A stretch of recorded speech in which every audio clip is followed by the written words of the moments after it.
All right. We're here with Gary V at the Inman Connect conference. We've got Morgan V, Overbey. I want to ask a couple questions in regards to the real estate industry. Yes. What would you tell agents out there that are not embracing social media in their everyday kind of marketing and getting themselves out there? As me, Gary Vaynerchuck, that's not in the real estate business, or if I was in the real estate If business? you were in the real estate business, Well, if I was, also out. okay, if I was in the real estate business, I wouldn't tell them a damn thing because I'd want them to lose and not embrace this, and then I would push their face, as I said, right? That'd be great. If since I'm outside of it, I would tell them that in 2009, it is not an option to be involved in social media. It's a necessity. And, really, I'll be honest with you, I am so unemotional about getting people to embrace this stuff because they're going to do it anyway. It's oxygen in the new business world. They're going to grasp it. Morgan. Gary, so obviously you had your wine business, Yes. and you gave up a lot to get here. How do people balance the time that it takes to bring the thunder online and still put food on the table? Sure. Well, I think, bringing the thunder online helps you put a crap load of food on the Right, table. essentially. But, where you really lose out is the time you don't get to spend with your family. That's the cost that I don't like to pay. That's the only cost that to me, hustle is everything I care about. Like, I love it. I need it. It's in my DNA. And that was Sherry Chris right there. Sherry, what a can. That was Sherry Chris going right in front of the head. I am so sorry. That's okay. That was the greatest cameo in a video ever. People's going to make this whole video. All right, my so God, to me, it comes down to it's a necessity. I think the cost you pay is your time. Sitting, like I did last night, from 10 p.m. to 2 in the morning, answering email, writing back to people on Twitter.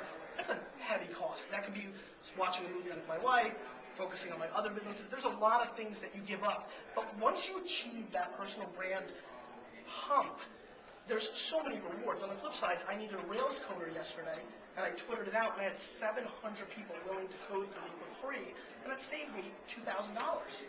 So I think it just becomes, what are you passionate about? What do you believe? To me, I will never sit and say, if I believe in social media, if I believe in all this, I'm just going to go do it. If I lose some dollars here at Wine Library, then so be it. I did in the beginning. We lost a little bit of business at Wine Library because I was the CEO, I was the guy.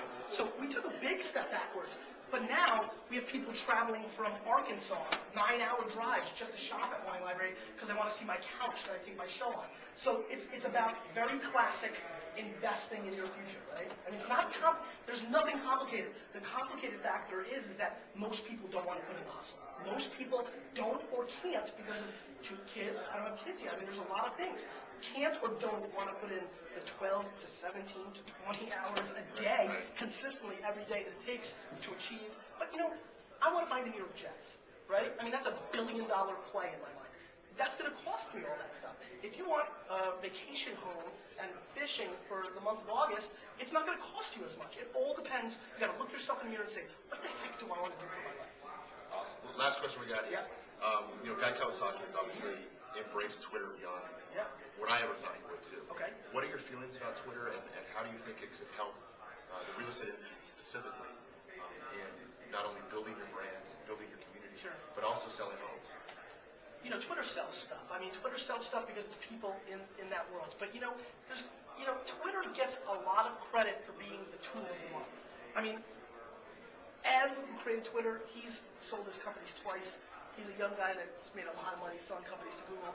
He knows exactly what he's doing, and he created a great product. It didn't scale super well for a while. Now it seems to be more and then, but I never bet against Ed. Ed's going to make a lot of money with it. Twitter has a lot of monetizing plans. I spend a lot of time talking about how does Twitter make money. They have tons of things. I think Twitter is a communication tool. We want to communicate, period, end of story. That's why people, have you noticed the 12-year-olds? They text each other. People, they're standing next to each other and they're texting. People are going to communicate the way they naturally feel they want to. Twitter hit a nerve. It works because it's viral. Twitter works because business people like myself want to make profound comments or content that other people think are cool and then say, at Gary V, you're the best. And then there's 700 people have the ability to see who I am. It's a word of mouth on steroids. That's why it's valuable, and there'll probably be a new tool in 24 months that is even more valuable than word of mouth on steroids. That's going to capture attention. And trust me, every day I drive an hour to work and back, I'm like, I need to create a word of mouth on steroids platform because that will speed up my ability to buy the jets. So that's really what Twitter is. How does it work? Easy. People have the ability to make real life connections on Twitter. As a real estate agent, I think that personal connection with your clients is how you sell homes.